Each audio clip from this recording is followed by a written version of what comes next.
Welcome, everybody, and good morning, and welcome to Saturday Morning Tailgate, episode 13, live here on the Grid Network. It is myself, it is Tim Barnard, Arthur Hurst, not able to be with us on this Saturday morning show. Kind of a shorter episode today because of the fact that we've only got one game of importance. There's some bowl games today, but nobody cares about those. It's Army-Navy Day, and of course, we're going to predict Alabama and Oklahoma at the end of the show. But Tim, how are you doing today? I'm good. You know, John Summerall saying all the right things for my Florida Gators. Listen, in all my rants that I've done talking about Florida and no Lane and getting John over Lane and all these things, I still have hopes. I still have high hopes for John Summerall. I think he's going to be, a good coach. I think he's definitely got a different mindset than Billy Napier. So everything that I say has absolutely nothing to do with him. It's just how Scott Strickland has run the program and how he has no idea what the hell he's doing. He wants a yes man, and he deserves to get fired. I'm sorry. Scott Strickland needs to go. I loved your fire Scott Strickland still shot on your television back there. That was perfect. So real quick before we get into the show, how are you feeling about Summerall's Twitter bio or Twitter profile? Have you seen that where it's half Florida, half Tulane? Like, how are you feeling about that? Yeah, I mean, again, we live in such a crazy world right now with the whole calendar for college football that I got no problem with it. I mean, listen, he's still coaching Tulane. They're in the college football playoff. And as much as I don't believe the group of five should really have a shot, I heard the other day that the group of five should have their own kind of national championship, kind of like what the FCS does. Sure. Which I was 100%, but again, it's I mean, hey, I'm okay with it. I got no problem with it. That's fair. Before we get into it, we got a comment from our guy Patrick. He says, "Good morning, fellas. Happy Saturday, Pavia Mafia for the Heisman Trophy tonight." I'm sure we'll touch on a little bit of Heisman talk toward the end of the show. So let's go and get into the thing that has led all of college football. Excuse me, is the fact that we've got a playoff. It is set in stone. Here you go. So the top four seeds. Indiana as the 1 seed, no surprise there. Undefeated Big Ten champions knocking off Ohio State. You got Ohio State at number 2, defending national champions. Georgia dominating Alabama in the SEC championship game at number 3. Texas Tech doing the exact same thing to BYU. They're the number 4 seed. From there, it goes 5 seed Oregon. It goes Ole Miss, Texas A&M, as the 7 seed, followed by Oklahoma, Alabama. 10 seed would be Miami, and that's kind of where the big controversy starts. We'll get into that. Tulane is the 11, and James Madison as the 12 seed. So there's a lot of things we could break down. Honestly, Tim, I'll be honest, I would have put Georgia as the 2 seed, and that's not even necessarily a knock on Ohio State, but the fact that Georgia went through the SEC with only 1 loss, dominating Alabama in the SEC title game, I feel like that should count for something. But clearly the playoffs showed us by where Georgia's standing is, where Alabama's standing is, a loss in the conference championship game is not fatal. So what was your thoughts on the playoff? We can kind of get into the Miami Notre Dame aspect of it and the Tulane James Madison part of it. You can get us into either of those. Your biggest takeaway on the 12-team playoff that we have that was revealed on Sunday. So the few things that I said kind of in my rant on Sunday, which feels like it was 2 weeks ago. The fact that first of all, as I've stated before and here on this show, we need to fire all ADs. Get rid of the college football committee, or at least get rid of the athletic directors from there because they have no idea what they're doing. They have no idea what they're talking about. The fact that we are in this controversy is because of them. It has nothing to do with the schools. It has nothing to do with the teams. It has everything to do with them.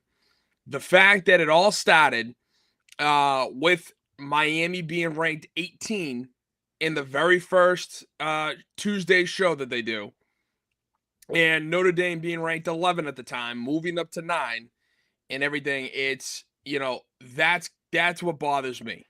Now, on top of the fact, too, that you have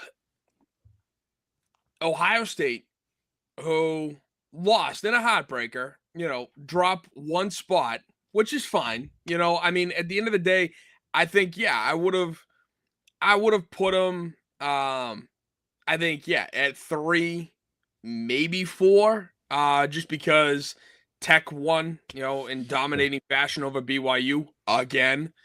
So no matter what, Ohio State should have gotten a bye, right? They should have been out of the bye. I think we can all agree on that. But the fact that Ohio State drops, BYU drops, but Alabama doesn't. You know why they didn't drop, Bryson? Is because when you listen to Hunter Yurachek, who is, again, just like any other AD, he's, just slithers in and out. He doesn't, give you a straight answer, but the answers that he gives are pretty damn telling. And what he said on Sunday, talking about how they always do tiers, like they always threw, these 4 teams in tier 1, and that's how they order them. These 4 teams in tier 2, and that's how they order them. These 4 tiers, so on and so forth. That was from a few weeks ago. Then the whole talk this entire time has been, well, Miami beat Notre Dame and this, that, and the other. It's like, yes, but let's really look at the 2 teams and who they've lost to and how recently they've lost. Exactly like the BCS back in the day. You lose later in the season, you get punished bigger than if you lose in weeks 1, 2, and 3. And so the reason why Bama didn't drop a single spot was because they have gotten all this pressure from fans. They've gotten all this pressure from media. And they got the pressure from the ACC. Because the fact that Duke won, Duke nuked the college football playoff. Yes, they did. And the bowl system in general. And the ACC was not going to have a team. And the reason why Bama didn't drop is because that allowed Notre Dame and Miami to be compared 1v1. Just the 2 teams. Now, I sit here and look at, again, obviously you got to take everything into account. Obviously, I take into account the head-to-head. As we also talked on the show last week, I think head-to-head should matter starting at week 5. Because week 5, that's when we really know who these teams are. Now, is that fair? Maybe not necessarily. Miami fans are going to be pissed at me for saying this. But if they strapped on the pads yesterday, Notre Dame wins without a question. It's not even close. So that's why Bama didn't drop. Because Bama would have gone from 9 to 10. Notre Dame would have went from 10 to 9. And then they wouldn't be able to compare Miami and Notre Dame. And, sorry. So, yeah, it's just this whole slithering around the answer and just kind of trying to fit the narrative and all these things that it never made sense from the get-go. And that's what bothers me about this whole thing. Well, and if you look at Alabama, you talk about what do you do in the last month of the regular season. If you look at Alabama, it's from November on, it's a close win against LSU at home, by the way. Mm-hmm. It is a loss at home to Oklahoma, who a good playoff team, but that's at Bryant-Denny Stadium. That's not in Norman, who they're going to be playing in Norman next week. The beat Eastern Illinois, barely survive Auburn. We talk how many times we said in the show, every time the Iron Bowl's played at Auburn, weird stuff happens. And then they just get dog-walked, pardon the expression, dog-walked by the Georgia Bulldogs in the SEC Championship game. Handled at the line of scrimmage. Ty Simpson is off his game the whole time. And like you said, it doesn't affect. It reminds me a little bit. This is a 14 playoff example. You remember in 2022 when TCU lost to Kansas State and they didn't drop a spot in the playoff? It was like, wow, so did that game mean absolutely nothing? It feels like there's a shifting of the goalposts when it comes to a big brand like in Alabama. There's people talked about an SEC bias, a brand bias. And again, in a just world, Miami and Notre Dame probably both get in over Alabama, despite Bama's resume. I would have Notre Dame in my world. It would have been Notre Dame, then Alabama would have been the last spot. I mean, listen, again, I'm a Florida Gator. I'm not gonna hide my biases, sure. But at the same time, watching Miami through the whole season, listen, I don't want them to win, obviously. I want them to lose. But I don't know. I just look at it going, are we really sure about Miami? I mean, That's, 10-2, all these things, but again, they're not as good of a team as they could be. I think, I think that, oh God, who's their quarterback? Carson Beck. Thank you, Carson Beck. Yeah. I think he's so overrated, and no it's question. shown. It's shown. They lost to SMU in Louisville. They didn't even earn a spot in their conference championship. Duke, a 7-5 team, went in over Miami. Tell me, first of all, who the hell are putting those tiebreakers together? I'm about to say they adjust that for next season. That's that shouldn't happen. But second of all, again, I look at it, and Carson Beck, for all the millions he's getting from Miami, is not good, which is why I sit there and I'm like, yeah, give me Notre Dame over Miami. Sorry. Here's what I would say, and I guess this kind of segues us into the Notre Dame-Miami conversation, because that's where the biggest controversy was. Who's going to get into that 9 or 10 spot, depending on what happened with Bama? They put Bama at 9. Is that they left Bama. When they love Bama, yeah. When they look at the criteria and what they look, at least allegedly, what they show on ESPN each every week, here's what they look at when they put the playoff together. I believe head-to-head record is the number 2 thing that head-to-head record is the number 2 thing they look at, the head-to-head matchups. Yep. And I 100% hear you, and Arthur said the same thing last week, is that, listen, these are 2 different football teams in week 1 compared to now. But we have seen in the past, if you remember back in, again, 14 playoff example, but if you remember when they put Alabama in 2017 over Ohio State, one of the things they looked at with Alabama that year was, hey, they beat Florida State when Florida State was ranked in the top 5, negating the fact Florida State ended up finishing 6-6 or something. So they do take into account when you play them where they're at. I thought Greg McElroy, and he caught a lot of heck for this. I've not been a Greg McElroy defender, especially for his hatred of Tennessee over the years. But I thought he did make an interesting point after the ACC title game. He said, listen, if you do watch that game in week 1, up front at the line of scrimmage, Miami kind of handled Notre Dame, and it's backed up in the numbers. They outrushed them by 40 yards. They had 2 more sacks than the Fighting Irish had. I mean, it was kind of CJ Carr in his first ever start, kind of just, fighting it out just to give them a shot. It was Notre Dame had the quarterback advantage. Miami was better just about everywhere else. So I think if you're looking top to bottom at the roster, I agree with you. I'm not a Carson Beck believer at all. I wasn't a believer of his when he was at Georgia. But I think there's an element of football at its purest, and you know this, Tim, is, especially line play at its purest, moving another grown man against his will. And I think if you looked at that matchup, Miami was able to win that, to win those up front against Notre Dame. That the score was a little bit tighter than it might, the score was tighter than the game itself might indicate. That's what I would say. No, and I agree with you, but that's the thing. Yeah, okay, yeah, they're winning up front, they're dominating, but Miami allowed 17 points in the fourth quarter, and Notre Dame had a chance to win the game with a true freshman starting quarterback in his first ever game at Hard Rock Stadium. And we can dissect that game all we want. Again, at the end of the day, yes, as sports people, head-to-head absolutely matters. And I'm not going to sit here and try to poo-poo that, even though, yes, I do think that had they played later in the season, we would have been talking a very different tune right now.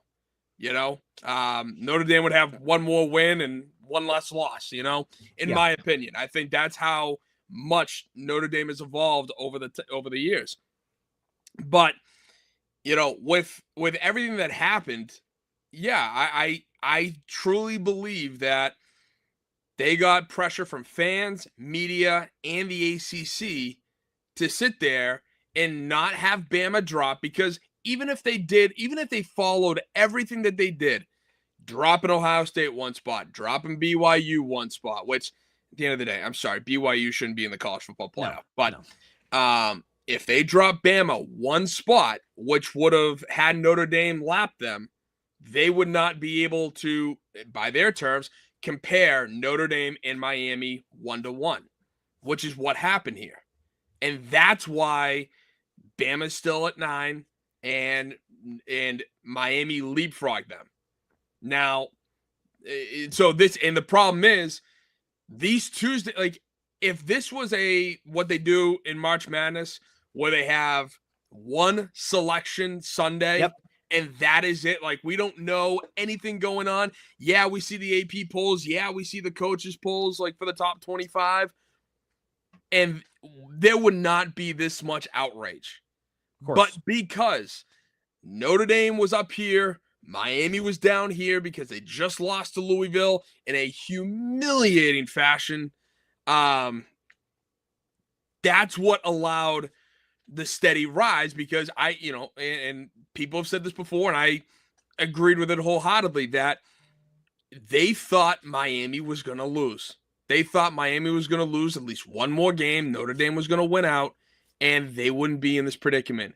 But that's what happens when you allow for certain instances like that. When you're sitting there thinking, oh, well, don't worry, they're going to lose again. Well, it's like, well, what if they don't? It's always these what if questions that you sit there and, okay, yeah, guess what? The next week, Miami lost. Hey, we're scot-free, guys. We're good to go. But if you're sitting there, and that's kind of the general consensus with the group, with the committee, where you're sitting there saying, guys, they just lost to Louisville. It was bad. It was really bad. Carson Beck looked like trash. So you know what? Yeah, they're better. They're top 20, but they're like 18. So let's put them there. They're not going to catch up to Notre Dame. If there was one guy in there who was like, what if Miami wins out and Notre Dame wins out? What do we do then? That's the $1 million question. And if there was a guy there, I wouldn't be shocked if they all just looked at him and laughed him in the face, because it's just like, I've been there. I've done that. I've said, hey, what if? And they'll all like, shut up. And then guess what? I'm right. No question. And I think you're a spot on this sense that they're giving us something to work off of, right? Like each and every week we have, I mean, they early November AP poll just goes in the trash. We go by the college football playoff poll the rest of the season. I agree with you. Like it would almost be beneficial for them to a certain degree. Like it would kind of cover their behinds for the rest of the season until, okay, day after conference championship, that's when we get the rankings. So I don't disagree with you there, but I think as I've just been marinating on this and thinking, Notre Dame versus Miami and the Alabama question, and I keep thinking we shouldn't have to have this question, because a scenario in which Tulane is the 11th seed, and with respect to John Summerall, I know he's going to be your head coach soon, but Tulane is the 11th seed, and James Madison, I went to New York. We took we went by car over the last few days, and we drove by James Madison, and they got a nice campus, pretty stadium. I'm like, that team's in the college. It came in my head like, that team's in the college football play. How does that happen, Tim? And so that to me is where the outrage really should be.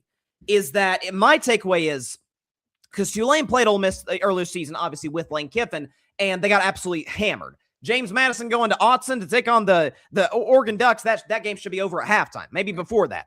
If both of those teams or either of those teams holds their own, it's like, okay, maybe they've got a shot to win this game. It's third quarter. They're down 10 or something. But if both teams get absolutely hammered, and this is a situation like when Boise State, different playoff format, but like Boise State when they got a first round bye, really just because of Ashton Genty, and they get stomped by Penn State or SMU. Like if this is a situation like that, Tim, do you think we see a change? Again, that they're risking litigation here is the only thing, but do you think that this is a situation where next year or maybe in the future, like 2027 or something, we could see a legitimate shift here? So I want to see a legitimate shift. I think that we've talked about that all year. Yeah. Yeah. Again, no disrespect to Tulane, James Madison, any other group of 5 teams. Again, I think, hey, have your own college football playoff, have your own national championship, do what the FCS does, and do your own thing, because I think you should be playing for something, right? Of course. But the only thing that there's going to be a massive hiccup is the fact that last year you had SEC schools blow out Big Ten schools blow out SEC schools, and, in the first round. So regardless of, and, Arizona State's not group of 5, but, Arizona State and Cam Scatterbo came out of left field for a majority of college football fans and was like, oh, damn. and they won. Yeah. So that's the only issue that I see coming, because I see it now. I see, the Twitter feed is just going crazy, being like, yeah, well, Tennessee got blown out by Ohio State, and, Oregon lost. Like, it's just like, yeah, but guys, are we really contemplating James Madison and Tulane versus any of these Big Ten or SEC schools? It's just kind of sitting there going, let's have some common sense. Yes, did Notre Dame lose to NIU last year? They did. But guess what? It can happen, but it doesn't happen as frequently as March Madness.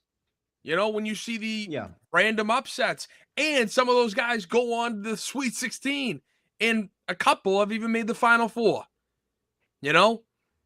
It's a whole, like, that NIU Notre Dame game had to be the biggest Group of 5 upset since App State over Michigan. Yeah, I mean, it's definitely up there. I mean, they were gigantic underdogs. Yeah, exactly. So my point is, does it happen? Yes, but it's so infrequent that why is this a conversation? Why are we even giving these kids hope?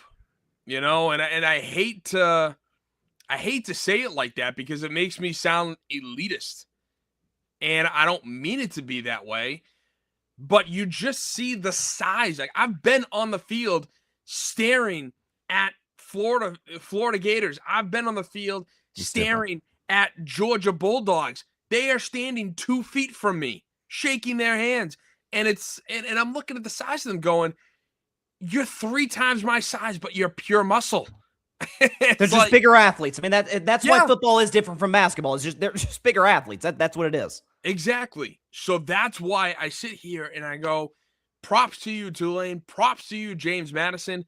By the way, the only reason why James Madison is because freaking a 7-5 Duke or 8-5 Duke won the ACC. Yep. Had Virginia won, James Madison wouldn't be in the conversation. And guess what? I'd still be saying Virginia shouldn't be in here. 100% agree. Like, the ACC is such a trash conference right now. Florida State, big win over Bama at the start of the year. But do you think Florida State would beat Bama if they played in week 11? Although the way Bama's playing today, I mean, it's at least a conversation. But sure. Yeah, but, I mean, they lost to us, Bryson. They got killed by Florida.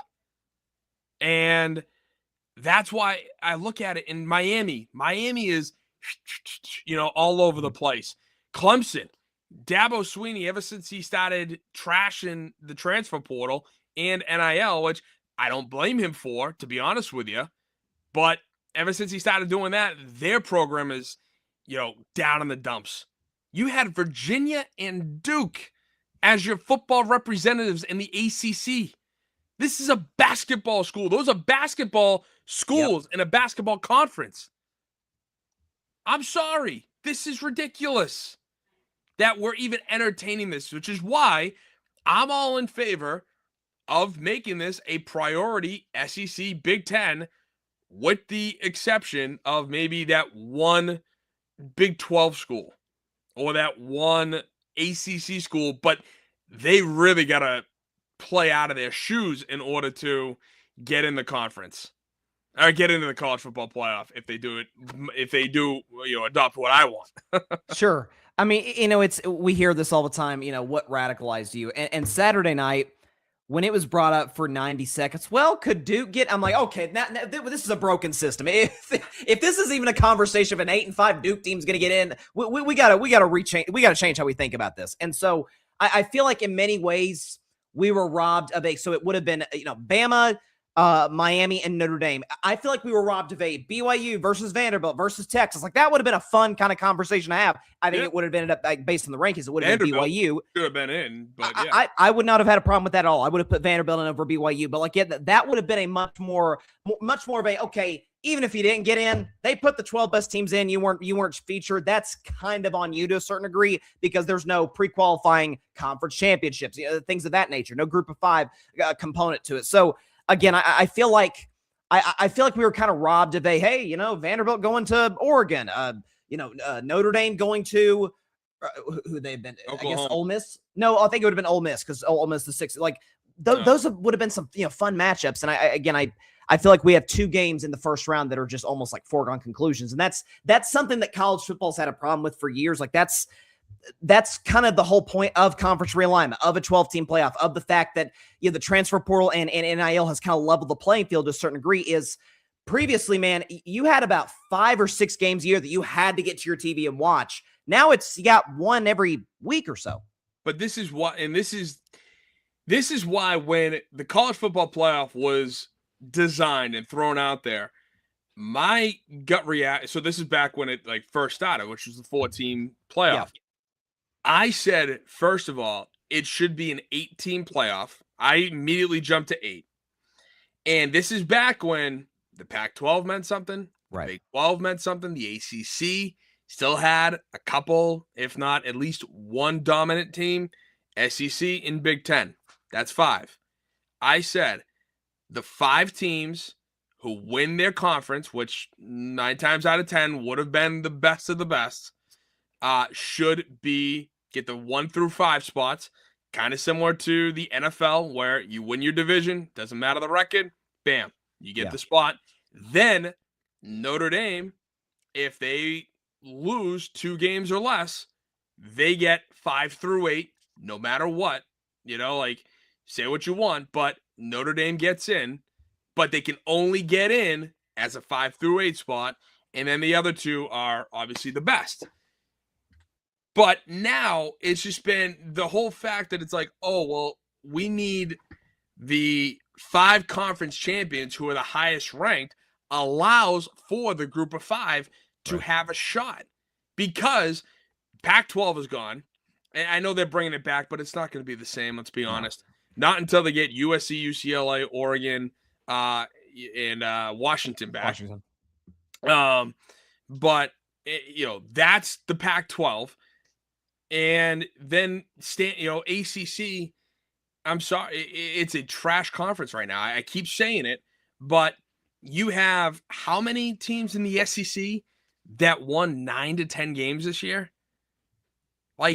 That to me, Vanderbilt 10-2, and yet they're not playing in the college football playoff and have possibly the Heisman front runner in Diego Pavia. Like, what are we doing? That to me is crazy. So it's a broken system. And I guess the last question about the playoff that I want to ask before we get into some Heisman discussion is, the Notre Dame question. So Notre Dame, as we saw almost immediately after we found out that they weren't going to get in the playoff, they decided to pull out of a bowl game, bowl opportunity.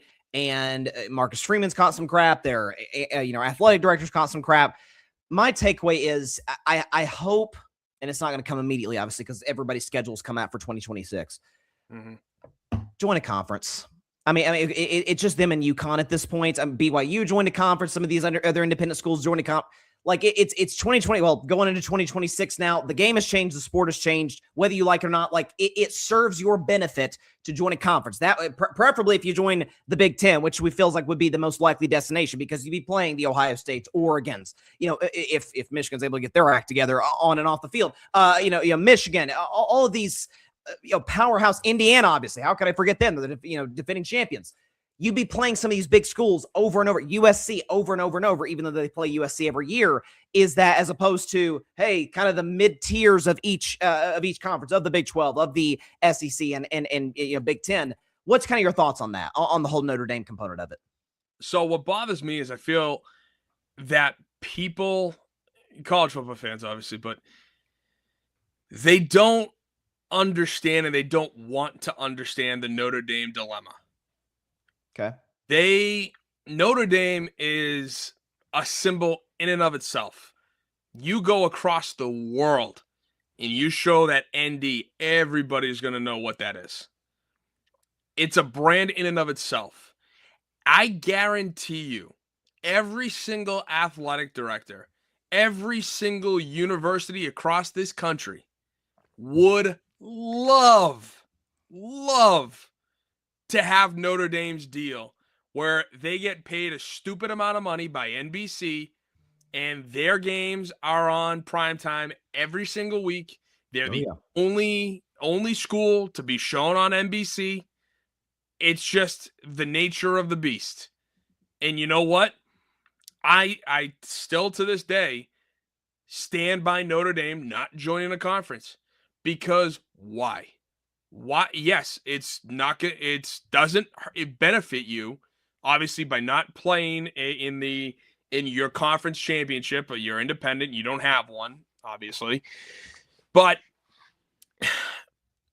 it amazes me because I guarantee you, Bryson, if Tennessee became independent tomorrow and had a stupid deal like Notre Dame does, I bet every Tennessee fan would be jumping up and down for joy because you get to make your own schedule and you're also getting a dumb amount of money and you don't have to play the gauntlet that is the SEC. Now, again, from a competitive standpoint, yeah, you're going to, people can be upset by that because you're not playing the SEC. I get it, but I'm just saying from a money standpoint and from a scheduling standpoint, everyone also wants to ride on Notre Dame for their schedule. Oh, I don't know. They played Miami. They played A&M. They played Arkansas. That's 2 SEC teams right there. They played they have to play a minimum of 6 games against ACC teams. That's not their fault. They have a deal with the ACC that says that. And it's not always the crap ACC teams. They played USC this year. They always play USC. Stanford, Navy, Pitt was ranked in the top 25 when they whooped that ass. So why are people so mad and saying that Notre Dame had an easy schedule? Last I checked, Notre Dame had a tougher schedule than Miami. Yeah, maybe by one ranking, but it's still harder than Miami's. Harder than Miami's, but I think what a lot of people would say is, yeah, but the 2 toughest games you lost. That's again, what some people as I've stated before, Notre Dame had a shot to win against Miami. It's not like Miami blew them no, I'm not saying they got blown up, but it's the win-loss. And then they took A&M to the freaking wire that no team did until they played Texas. And Texas beat them outright. And had it not been for that blatant missed holding call by the referee, Notre Dame would have beat A&M. So the fact that this is why I get mad at people just reading the box score and then calling it like it is. Oh, Notre Dame lost 41-40 against Texas A&M. Oh, Notre Dame sucks. Did you watch the freaking game? Oh, it was a close game, no question. Yeah. And don't forget, Boise State, the college football playoff came into Notre Dame and got killed. So, yes, I understand, people's obsession. And this is the funny part. They're obsessed with Notre Dame. They can't get enough of it. They can't help but scream time after time, join the conference. And they don't have to.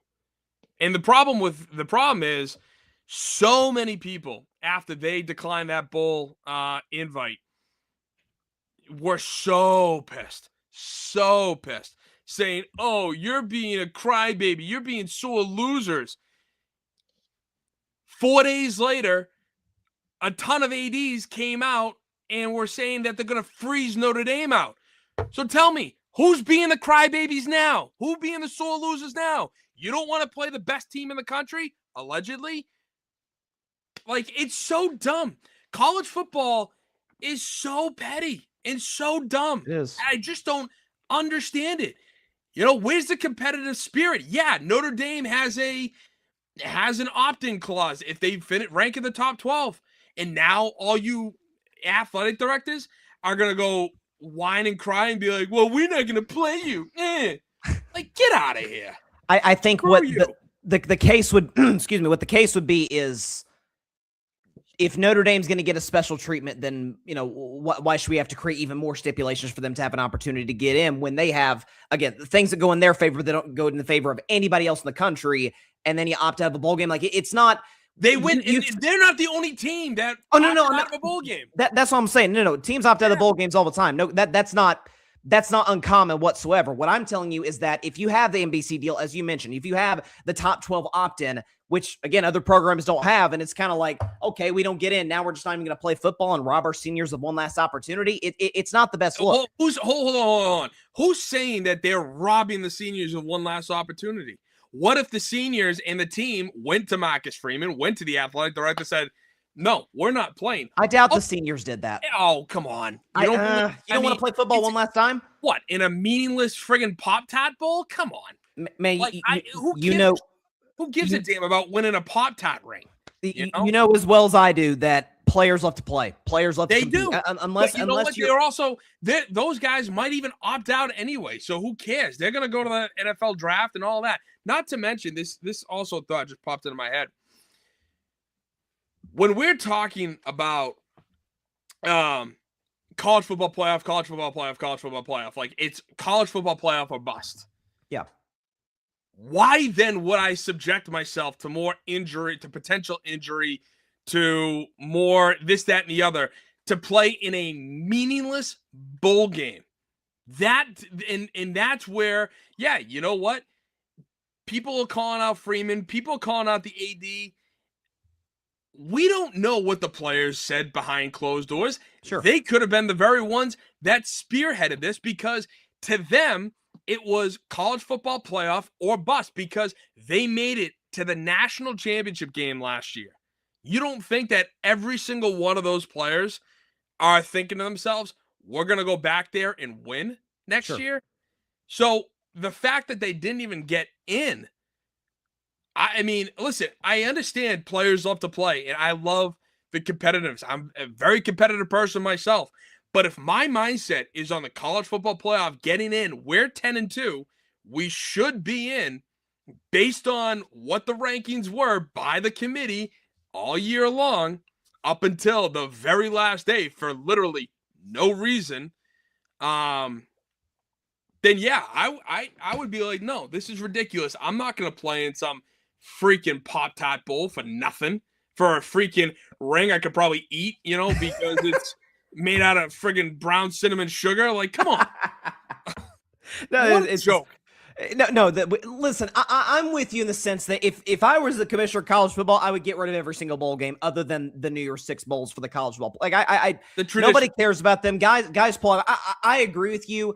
I'm more so saying in the sense of if you are a senior that maybe doesn't have that much of an NFL future, or you're somebody that could use any bit of tape you can get on the field, in the future, the East-West Shrine Game, Senior Bowl, stuff like that, like the most you can possibly get on the field, the most tape you can put in front of NFL scouts, you want to have that opportunity. Listen, you might be right that there's a situation where maybe they did ask, they did request to Marcus Freeman, they did request the athletic department, but man, just knowing how competitive those guys at Notre Dame, all the players for all these top programs are. But when your heart gets broken, I don't see that. When your heart gets broken, I get that. That changes. I don't care how competitive you are. Sure. Like, that changes everything. When you had your mindset on winning the college football playoff this year and getting back to the top because you were just there a year ago, yeah, it's a whole different thing. And listen, I'm not saying that you can't be competitive and, that by opting out, you're not being competitive or anything of that nature, that I'm, shaming Notre Dame players for opting out or any of that nature. No, it's just that was their goal. That was their mindset. It was, we're getting back. We're 10-2. We're right there. We have been in for the last, 7 weeks now?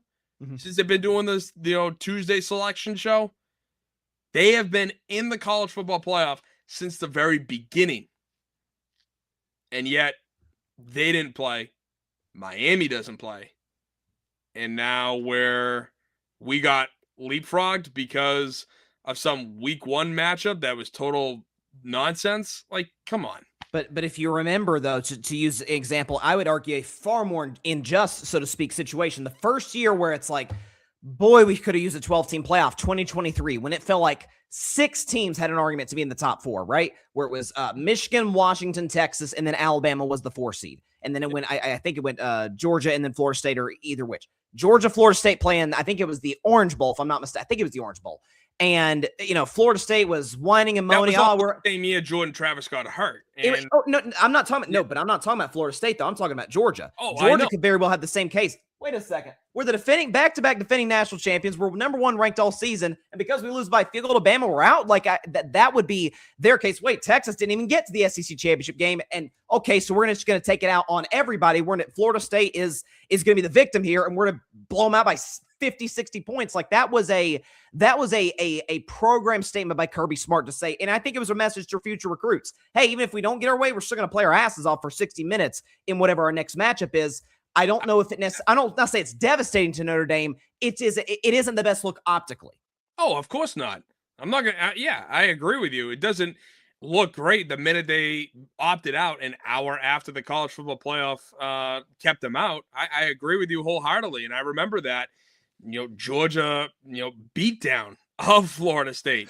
It was crazy. But at the same time, it's, and the funny part is, let's just to take it back a half a second. It's so funny how the whole college football playoff and the selection Sunday and all these things, every single time they brought in a 4th team, Bama, Notre Dame, Miami, every single time they brought in a 4th team, it was Texas. 9-3 Texas, not 10-2 Vanderbilt, not they had BYU, but it was just like, I always kept, and don't get me wrong, in my perfect world, it would have been Vanderbilt, Texas, Bama, Notre Dame. Like, it would have been a heavy stacked SEC lineup just because it's the best conference. I know the talent. Like, the SEC conference as a whole is a hell of a lot better than any conference, period. But, that beatdown was a great thing for Georgia. I think it made all the sense in the world. But at the same time, we don't know. We don't know why Notre Dame decided to opt out. And I think it just, the bunch of vitriol that Notre Dame got from the media for that, I think just goes to show how petty people are. Because then, like I said, 3-4 days later, the report comes out that a bunch of ADs are now looking to freeze out Notre Dame from playing them at all. That's ridiculous. It's okay. So while Notre Dame looks petty here, the rest of the country also looks extremely petty here.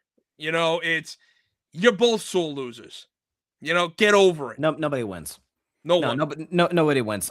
Quickly, let's shift to a little bit of Heisman talk. So I'm looking at the the top 10 list and how it ranks. So it goes Haynes King 10 from Georgia Tech, Caleb Downs corner from Ohio State 9, Trinidad Chambliss quarterback from Ole Miss 8, Gunnar Stockton quarterback from Georgia 7, Jeremiah Smith receiver from Ohio State 6, Jacob Rodriguez linebacker from Texas Tech at 5, great player by the way. And the top 4 goes as follows in no particular order. We'll see how it plays out tonight. You got Jeremiah Love, Fernando Mendoza, Diego Pavia, and Julian Sands. So if you had a vote, Tim Barner, and I think I have a feeling where you're going, but let's hear your case. If you had a vote for the Heisman Trophy among those 4, the Heisman Trophy would go to who? I've thought a lot about this. I would give it to Diego Pavia. I think he has been the best player in the country. Now, if I were to go off maybe some classical Heisman criteria, I think Fernando Mendoza is the guy. I think it's really between those two. I don't disagree. And by the classical, thing, I'm talking about like the Heisman moment. You don't have a Heisman moment from Diego Pavia. If he beat Alabama this year, then I think you could argue that would be that would be the moment, kind of like what happened with Johnny Manziel back in 2013. That crazy play that he had where he, pump fake, spun around, and then somehow got rid of it out of nowhere. That was a Heisman moment. Fernando Mendoza's Heisman moment came in the last seconds of that Penn State game where Gus Johnson had a horrendous call where he couldn't talk. That's his job. That's how great of a play it was, though, right? It was a great play. Yeah. But the play-by-play guy sucked. No, but in all honesty, that was a Heisman moment. That drive, that situation, yeah, it was against a Penn State team formerly ranked number 3 and just fell off a freaking cliff, but decided to play Indiana tough. But, I mean, if you look at it, the numbers, Diego Pavea's got only 131 less passing yards than Julian Sayin, but he's got more yards than Fernando Mendoza. He's got 36 total touchdowns, over 800 rushing yards. As I kind of mentioned earlier, when ESPN in the college football playoff were talking about that 4th team, it was always 9-3 Texas over 10-2 Vanderbilt. That V logo is still getting crapped on as a non-football school, as a as a bunch of nerds basically just playing sports because there's nothing else to do there, even though they're in Nashville. That's what I say. Nashville. There's a lot of things to do in yeah, Nashville. There's a lot of things to do in Nashville. Yeah. But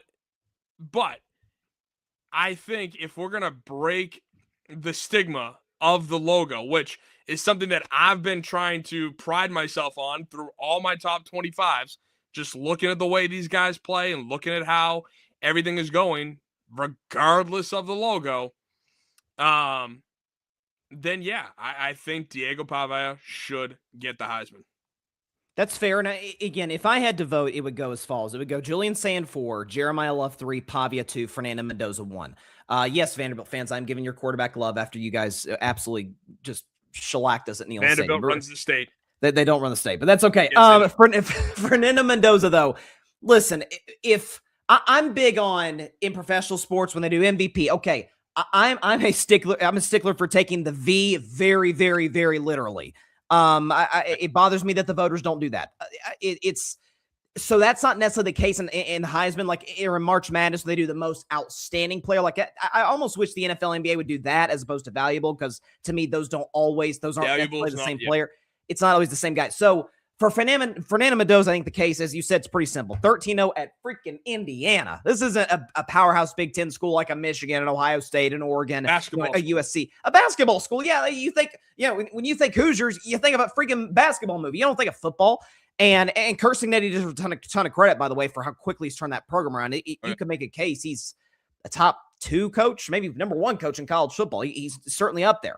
But I think with Fernando Mendoza, like you said, he's got the Heisman moment, and he did something that not a lot of people thought Indiana could do, and that's beat Ohio State in the Big Ten championship game and outplay Julian Sayin in that game.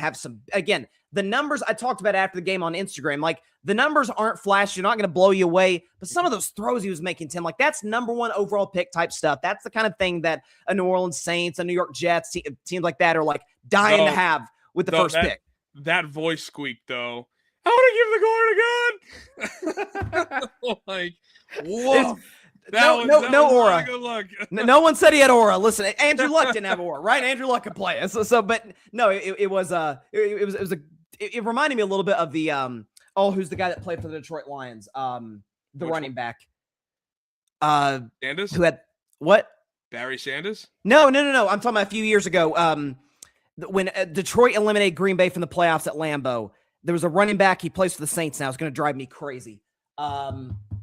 Remember he had that interview after the game and he was like crying, talking about his I think his grandparent that passed, and then he was like, "Yeah, we went in and put belt ass" or something like that. I forget who it was, but it reminded me of that a little bit. I'm forgetting the guy's name, but no, it was, again, the numbers are there, comparable or exceeding Pavia in some ways. The rushing yards, obviously Pavia's got him beat, but I think if Vanderbilt, let's say Vanderbilt had made the playoff If he had beaten Alabama and Mendoza had lost to Ohio State, then I think it probably has to go to Diego Pavia. But I think just based on value of a team, NFL type throws, that kind of stuff matters. He's got the Heisman moment at Penn State, one of the throws of the year.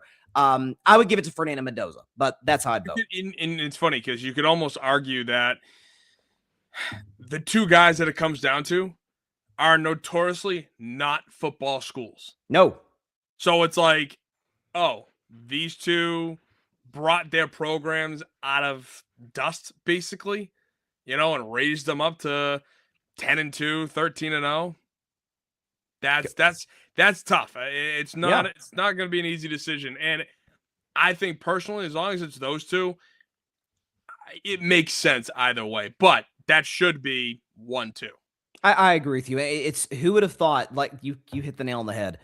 We get two Heisman finals, in all likelihood 1 and 2, from Indiana and Vanderbilt over Notre Dame and Ohio State. Like that is, again, that's the sport has changed. And again, I would almost argue that NIL to a certain degree has almost leveled the playing field to a certain degree to allow for stuff like the transfer portal. Kurt Signetti does not turn around Indiana this quickly without the transfer portal, bringing some of those guys in.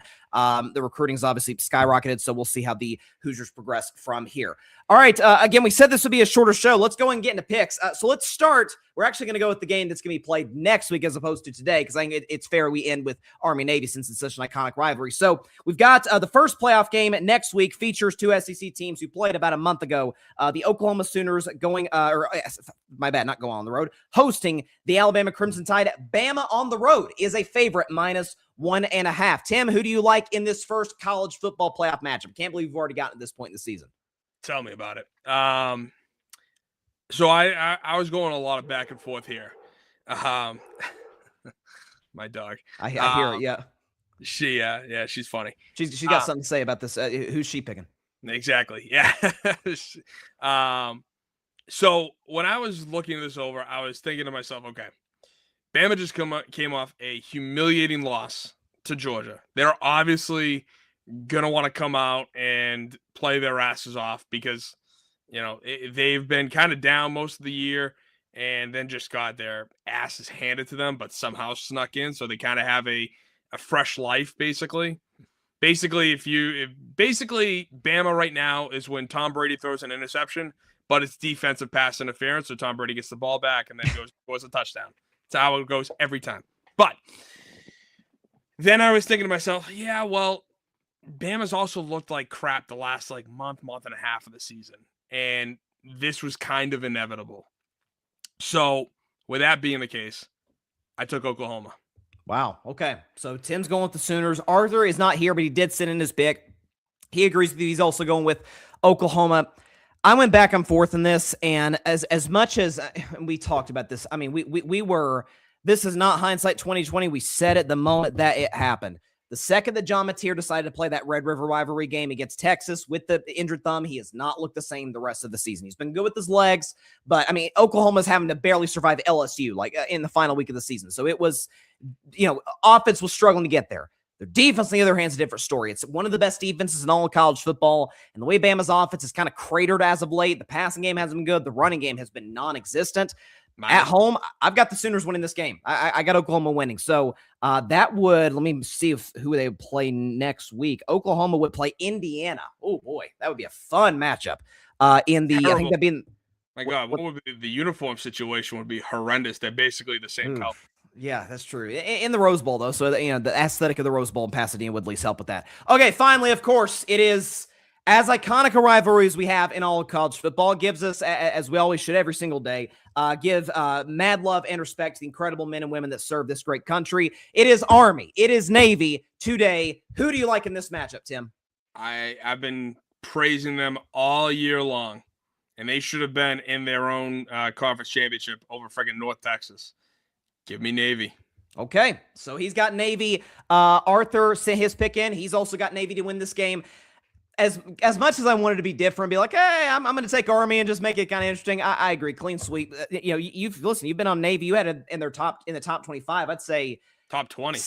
Top 20, yeah, probably 75% of the season. Like you were very much a pro Navy guy And yeah, it would have been fun to see him in a conference championship game, but they will play Army this afternoon. So I've got Navy, so does Tim, so does Arthur. With that, that is all the time we have for today's episode of the Saturday Morning Tailgate. Catch us next week. We have reaction to Bama, Oklahoma. We'll be predicting 3 playoff games. It's going to be a lot of fun, so I'm very, very much looking forward to it. Hopefully we can get Arthur in next week and have the full BTA trio in studio. Have a great weekend, everybody. Shout out to, again, Army and Navy. Shout out to our incredible men and women that serve this country. Hope everybody continues to have a great holiday season. Continue to stay safe out there. God bless y'all.